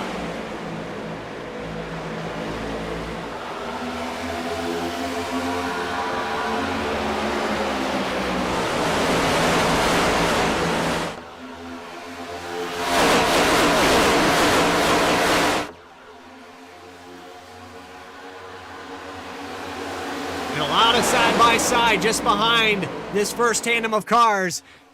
Looks like Jeff Foyt, Jonathan Cofield side by side for the 8th, 9th position. And trouble here. It looks like the 83 gets sent down. That's actually the 113 of Worthington that gets sent down to the inside. Takes out the 21. And the 113 gets thrown into the inside. Caution number 4, and they breed each other. I tell you what, they just keep breeding each other. They'll continue on until we get all our green-white checkers at this point. I really am surprised we have all 20. We have 26 cars still out here on the racetrack. Let's go back and take an instant replay of what happened here. You can see right here on the outside, Worthington gets just kind of thrown around. Maybe a bad touch here by somebody. A 58 at Cofield touches him. Throws him all the way down to the inside grass, and we almost have a flip there with a 113. Almost takes a Ryan Priest ride down to the grass. Let's go on board here with the 58. Just a bad touch there. These guys hopping around. One more time on board here with Cofield.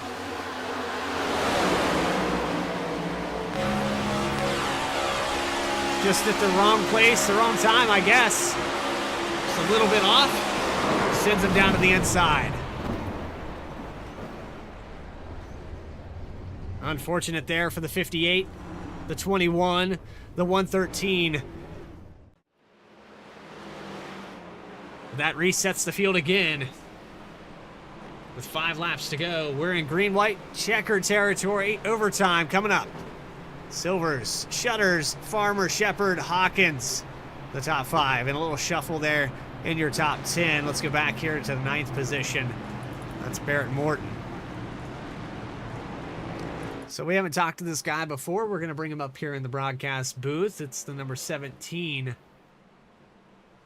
of James Silvers. And I'll get more and more familiar with where these guys hang out soon enough. This is 17 of James Silvers. You got a copy? Yeah, what's going on, bub? Now, Silvers, we're up here in the V-Speed booth, and we've seen you hold on to it quite a few times here tonight. Earlier in this race, you ran all the way up front, led a lap, and then fell back out of the top 10. You've kind of been conservative, but here at the end, it's all bets are off. Yeah, man, it's really trying to stay up front because it's pretty hectic running up here in the front. And everything else, I'm just trying to help with the teammates and keep everybody in line so we can try to get a good team finish here and try to save enough gas right here. Hopefully we don't have to do no green-white checkers. So. Yeah, and that's the other thing we got to factor in. You guys pit with about 20 to go. You don't really have the fuel to make it much further than that. Oh, yeah. Well, that's why I'm just sitting here saving right now. So see how much we can save. Well, we'll let you get back to focusing on that, James. We appreciate your time, and good luck, man. All right, thank you, buddy.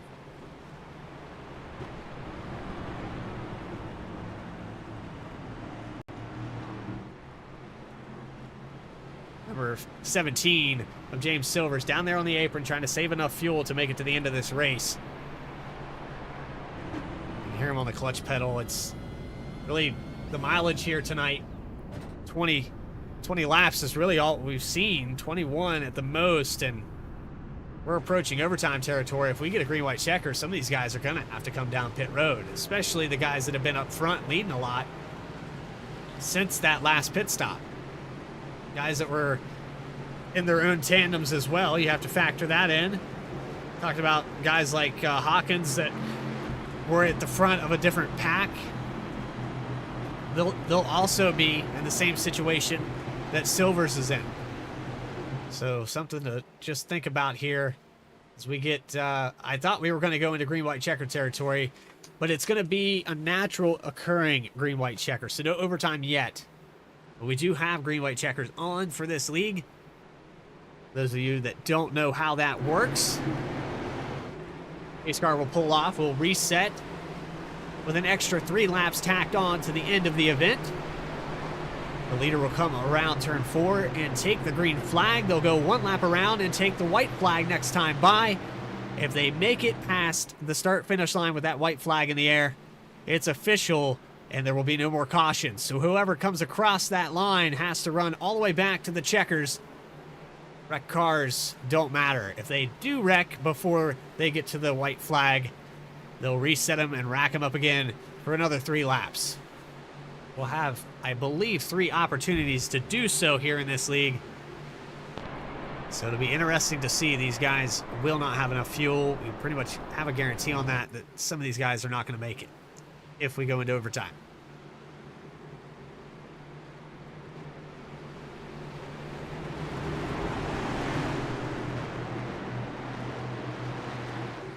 So getting set back up side by side, Shutter, Silvers, Farmer, Shepard, and Hawkins. You've got Cunningham, Center, Twitty, Atkins, Morton, your top 10.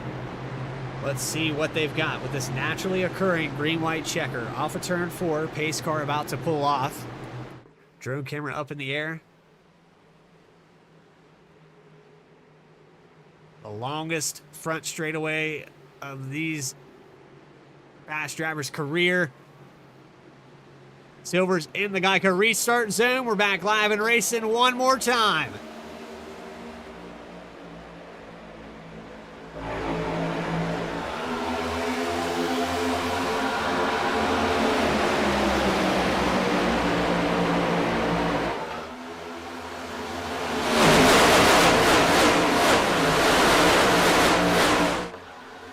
And a lot of movement back here.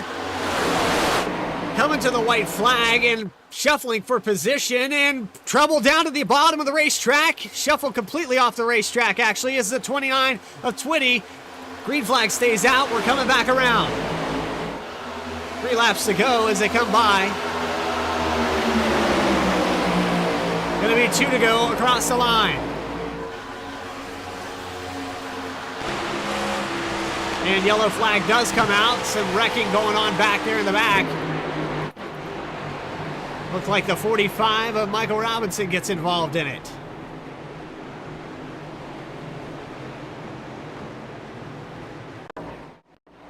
Oh, and a hard hit to the outside wall. There's the 29 going off on the backstretch.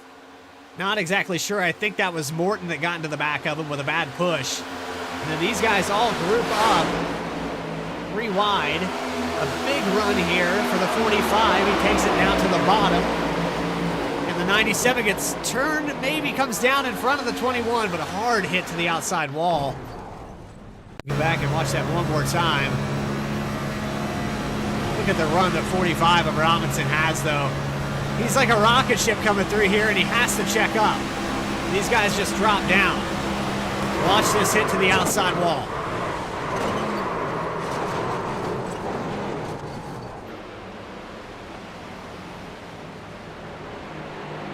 Oh, unfortunate there. We can go back on the blimp camera, maybe take a look at what happened with the 21 of Hubie.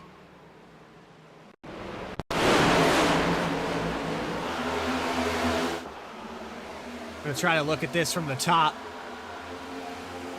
Looks like the 97 might have just come down into the 21 that started all that.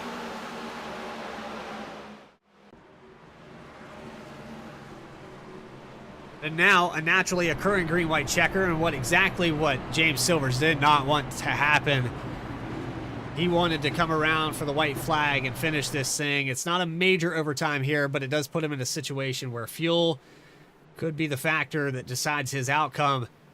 If he runs out, he's going to have to bring it down pit road. Sure that he's already factoring in the mileage, clutching it down here on the bottom of the racetrack, saving as much as he can. Meanwhile, some other guys doing the same thing down on the bottom of the racetrack. You can see 7-8 rows deep, these guys are saving. We're going to try to rack him up one more time. Still a lot of racing left to be decided. A lot of positions up for grabs in this final cutoff race here live for Bluegrass Cup Series. Live on V-Speed. If you're enjoying what you see, make sure you hit that subscribe button so you never miss a single race of the Bluegrass Cup Series, going live at 9 p.m. Eastern Time. We sit here at Daytona getting you ready for the final cutoff race, and then we go into chase time. The top 16 in points. We haven't really brought your points graphic up, so we're going to talk about it right here. These are the points as of week 13 up on your screen right here. Hoobie, who just got involved in that crash, is leading by 8 points over Hawkins. You've got John Schwartz, Michael Kostick. Kostick, another driver that's gotten thrown out of this contention for the win. Brandon Holder, David Farmer, James Silvers, Jonathan Cofield, Adburn Shutters, and Daniel Cunningham, the top 10. And we go all the way back to Jeff Foyt for the top 16. It's going to be interesting because not a lot of points separate that top 5, and not a lot of points separate the cutoff for 16th.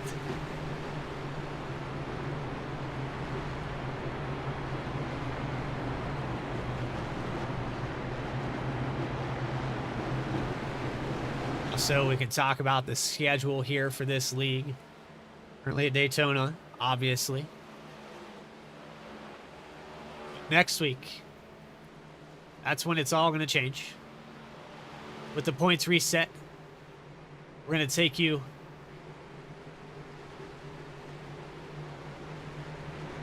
New Hampshire. Apologize, trying to get that up on my screen to get it correct. But yeah, New Hampshire for 1 mile around.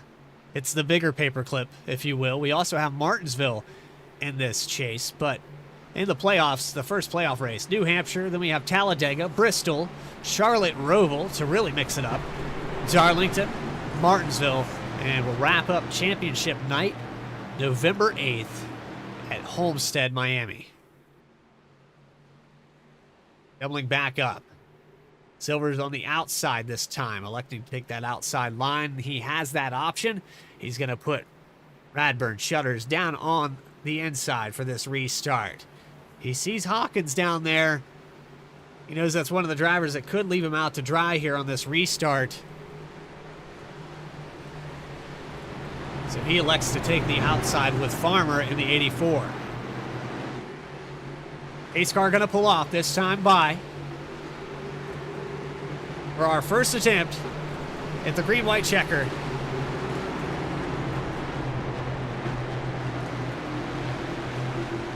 I don't think they're done just yet. Let's do a lot of points out there on the track, and a little checkup there by the leader. Looked like he was getting it into gear, but nonetheless, he's ready to go. Silvers, Shutters, green flag up in the air. Let's try it again, boys. One more time.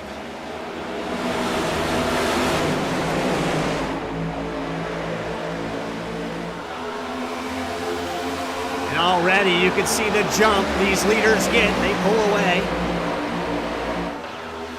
The 9 of Holder back on the lead lap now, gets around Farmer and gets a run. Now up to 4th position. Run on the outside here with Shepard, gets shoved down to the inside, takes out the 8 of Kostick. Kostick all the way down to the inside wall. He's going to bounce off of it, but we're still green.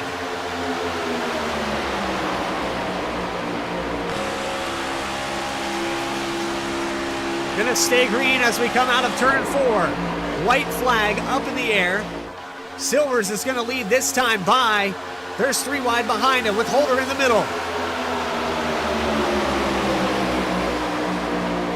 Holder gets chalked out of line. He's got the 25 now trying to push him. But as they go into turn 1, it looks like Silvers has no contest. Who's going to jump out of line here? Who's going to try to make the move? We've got Hawkins on the outside now with Farmer. Can't get the push here. Silvers is going to hold on. More trouble in the back. Holder gets knocked out. Silvers goes up for the block. Now Farmer to the outside wall. He gets tapped. 44 all over the back bumper with a hell of a block for the 17. Coming off of turn 4, Silvers has no contest. Hawkins takes out the only contention. And now Cofield down to the grass. Everyone across the line is wrecking except for the 17. James Silvers is going to win the final cutoff race at Daytona. Dustin Reinstell is going to bring it home in second. Jonathan Atkins with a sideways third place, and Daniel Cunningham. What a finish across the line. These guys trying to pass for position. And I have the wrong thing up on my screen, but I tell you what, it was chaos. Let's go back and watch an instant replay. These guys were shuffling everywhere. Down the backstretch, you can see Holder gets knocked out. A couple different drivers get into him, but none of these guys even know that's happening up here. There's the contact with Farmer that knocks 2 of the drivers out of this. And then Cofield on the outside tries to split the middle, right up on the bumper of the 14. And Cofield almost sneaks by that. But sideways across the line is Atkins. He barely gets carried across the line by Daniel Cunningham, your pole sitter. One more time there with our drone coverage. This is off of turn 4, and look at him bunching it up here.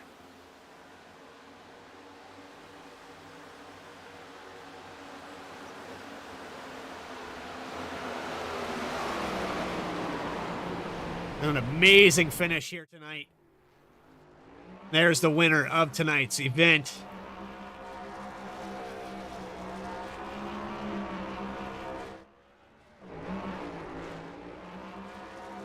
James Silvers bringing it home after starting 14th and leading 19 laps. He's able to get it done. Post-race interviews with your top 3. We're going to take another quick commercial break here live. This is the Bluegrass Cup Series at Daytona and the final race of the regular season live on B-Speed. We'll be back right after this.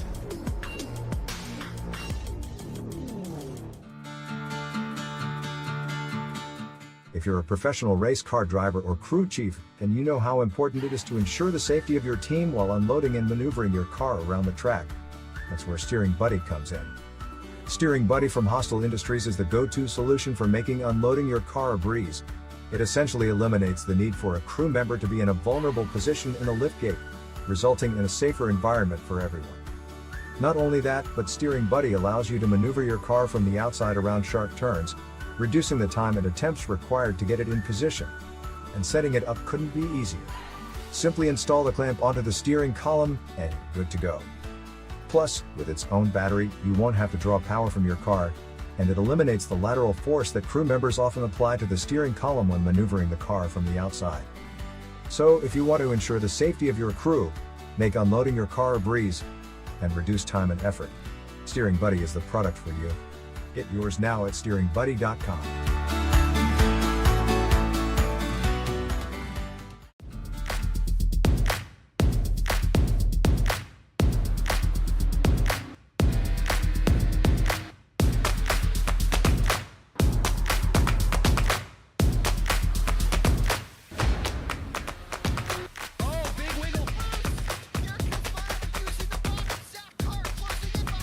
And here comes Milo. Big run out of 4. He's going to be there. Tristan Martin's there. Cannot count out to 37. Oh! The battle gets burned! Cabot, where did he come from? Here comes Zwack. A push from the 33. It's a drag race. The Magic Man wins it Auto Club.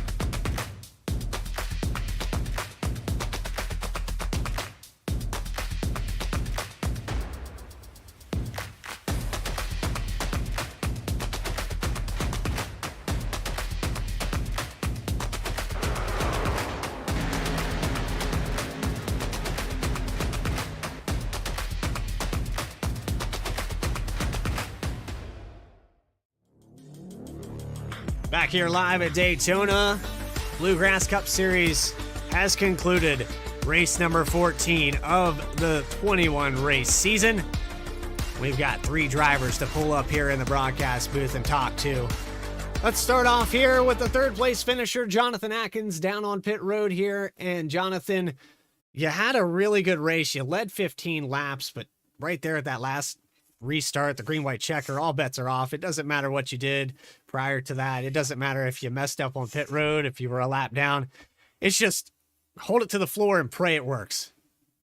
Yeah, I wish I'd have been in a little better position on the restart there. I got turned on pit road. I thought he was going to be ghosted by the time I turned into my pit stall, and he apparently wasn't. And so I lost a bunch of time. And if I hadn't had a caution, I was going to finish 13th or 14th. But yeah, when it comes down to those last few laps like that, you just kind of hold it wide open and point for open space. Yeah, we were watching there with all the different shuffling around. We had this big pack of cars of about 20 deep. It slowly broke apart down to the last 5.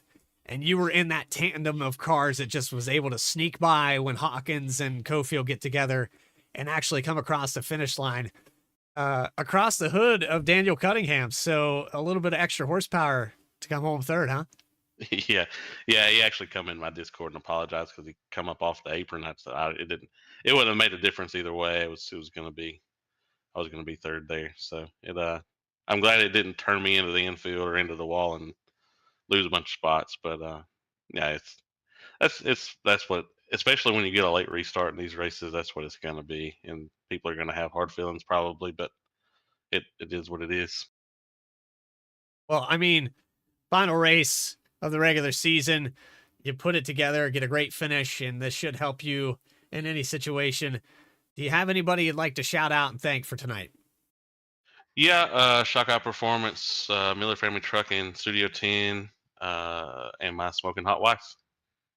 Well, there you go. I think you should lead with the last one first next time. I know that from 15 years experience, but yeah. Hey man, appreciate your time, Jonathan, and good luck in the, we're going to New Hampshire next week. So complete turnaround from what we had going on tonight. We'll hopefully talk to you next week. All right. Sounds good. I appreciate it. Here's your third place finisher, the number 57 of Jonathan Atkins. Now we're traveling a little bit further down pit road. We've got your second place finisher, and I'm going to try to pronounce this properly. It's Ryan Stedel. Is that correct? That's great. Way better than any of my middle school and elementary teachers. All right. So I'm pretty close. I butcher names for a living. So Dustin, you come home in second position here tonight. You had a really quiet race. You never really got up there and led any laps. You kind of were content with running in the top 10, but that last restart, the seas parted and you find yourself coming across right behind James Silvers. Yeah, I've had some fortunate luck here recently at some super speedways. The last 2 days haven't went the greatest in the league, but a couple weeks ago I went from 16th to 1st in the last lap in a playoff race in another league. So I kind of am a firm believer of the whole, just you got to get to the checkered flag to get there. You know, you got to keep it clean. So I like to ride around until I can get to that last restart. Sometimes it doesn't work. Like I honestly thought tonight we were going to go clean until the end, and then we had that wreck to lead to more wrecks. But yeah, it's all about just being there at the end because you never know what's going to happen. My boy is actually here. He's starting to get interested in this thing they call iRacing, but a little bit of luck, it never hurts, man, especially at these racetracks where it really is. It should change the name to Las Vegas because you're rolling the dice every single time you come here. Yeah, right. But Dustin, congratulations on the second place finish. And I know that, the points didn't exactly work out this season, but you bring it home on a high note here in the regular season. Do you have anybody you'd like to thank for tonight's performance? Yeah, I actually messed up my paint tonight. I've been getting back into working on some paints and doing some stuff like that, and forgot to change my paint back to my league paint. So usually I have my WJM Garza Law Firm paint on. Forgot to put it on tonight and change it before I came in the lobby. But thankful for the WJM guys for helping me out and putting some sponsors on the car. So all those guys at WJM and Garza Law Firm. And our teammates, I think we got 2 of the WJM guys in the playoffs. Like you said, I came up just short, had to miss 2 weeks, and forgot to put a provisional in for one of them. So it could have been a little closer, but still would have come up a little short, having to miss 2 races. So it's just one of those deals. Well, it's one thing I like about this league a lot is that those of us that don't make the playoffs now get to run for the butt kicker prize. So that'll be cool. Pretty excited about that. A little playoff within the playoff. Yeah, and that keeps the field big, right? That's good stuff. Yeah, absolutely. All right. Well, we thank you for your time, Dustin, and hopefully we get to talk to you again at some point in this season. Absolutely. Thank you for your time. Second place finisher, Dustin. And here we go. We're going to say it one more time. Ryan Stedel. I think we're pretty much on the money there. Perfect. Right. Second place finisher here tonight. And finally, we're going to come down here in victory lane. Bring your winner. It's James Silvers, and this man needs no introduction. We talked to him earlier in this race. He said, this is what we got to do, and he did it. He went up front and stayed there. Heck yeah, what'd you think about that, Bradley? I think you held on for dear life. Those guys were just destroying each other behind you, trying to get around you. Yeah, big thanks to my teammates right there, letting me get up there and just meet you on the outside and letting me in line, man. Without my teammates tonight, I don't think I'd have been able to get that win. So big shout out to them for sure. Yeah, it really came down to you just had the partner for just long enough. We saw the 58 and the 14 get together, and that just kind of dominoed behind you. Parted the seas, you pulled away. Great finish. I mean, it was exciting. You really didn't know how it was going to work out. Yeah, to be honest, it was a pretty good race all the way through. I mean, we had some good runs all the way through and made some good green flag pit stops and had some different strategies and really got separated there for a little bit and before the stage, and everybody got separated pretty good, but they ended up catching up right during the stage and made a good finish for the stage, which ended up in a wreck, but you know how that was and everything else. But it was pretty good racing all the way through, man, tonight. I'm pretty impressed with what we've seen tonight, man. Can't wait for the playoffs now, man. I'm excited, man, because that was my first win in Bluegrass or in the Cup Series, so I'm probably going to celebrate pretty hard tonight, man. Well, I'll drink one for you. James, we talked to you earlier. You were a little bit concerned with the fuel. Can you tell us what you finished with there at the end? It looked like you had enough to celebrate. Yeah, for sure. I saved a little bit more than I thought I was going to. I probably had about 6 laps left in it. I'd say about a gallon or maybe about 2 gallons in it. So not as close as we thought. I think maybe if we'd had the full amount of overtimes, then it would have been a little bit closer. But yeah. Then it'd have been pretty close. Yeah. But James, you're able to come away with it. All the rest of that doesn't matter now. You're a winner here in the Bluegrass Cup Series. Do you have anybody you'd like to thank?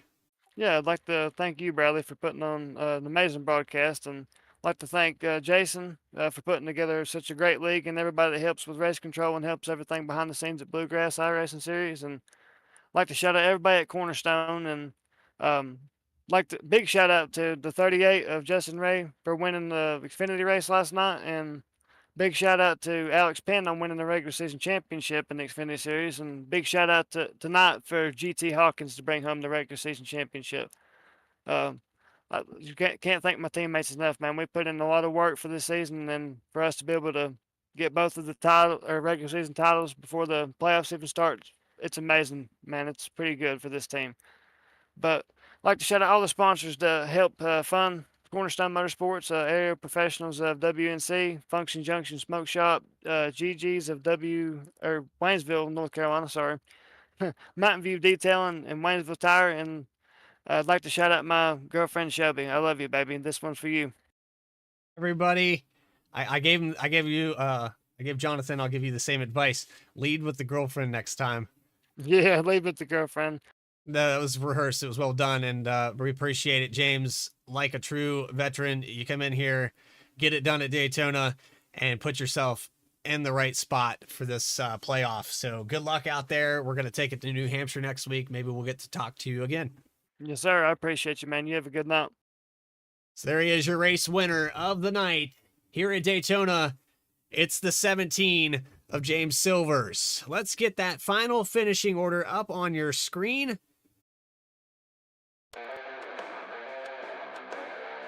The top three that we just talked to with our 30 lead changes and 4 cautions. It's James Silvers coming out on top with Dustin Reinstedel in second. Jonathan Atkins third with Daniel Cunningham in fourth. Travis Twitty, 5th spot. Cody Anderson, 6th. Jonathan Cofield, a little trouble there and is going to finish next to GT Hawkins, 7th and 8th. Casey Ryback able to recover in the 91. He's going to come home in the top 10. And rounding out your top 10 will be Daniel Worthington in the 113. 45 of Michael Robinson and 12, I apologize, we skipped Dakota Shepard. He was 11th. 12th will be Michael Robinson. Michael Kostick getting sent to the inside wall for 13th tonight. Radburn Shutters 14th, also in some trouble. The 9 car of Holder on the backstretch goes sideways, back to 15th. Arnett Sentner, he was up towards the front a few times tonight. Gonna bring it home 16th. Rafael Hubi 17th. Lost the points lead for the regular season with that finish. Scott Fritz in 18th. Barrett Morton in 19th. And David Farmer rounding out the top 20. 21st will be Lucas Lyons with Matt Greener, and these are kind of mixed up on my timing of scoring. We've got some guys that tied officially at the line here, so I'm not entirely sure because one car is being labeled as a lap down, and that would be Matt Greener, and John Schwartz, Sean Kaiser, Jeff Voigt, Alex Healy, Wes Wiggin, and Jason Bridges will round out your field here tonight. Well, it was a fun one. I hope you guys enjoyed it. For everybody here at Bluegrass Cup Series and V-Speed, Adam Baker, myself, Eddie Smith, and all the people that made this possible, we thank you for your time tonight. Have a great rest of your week. We'll see you next time.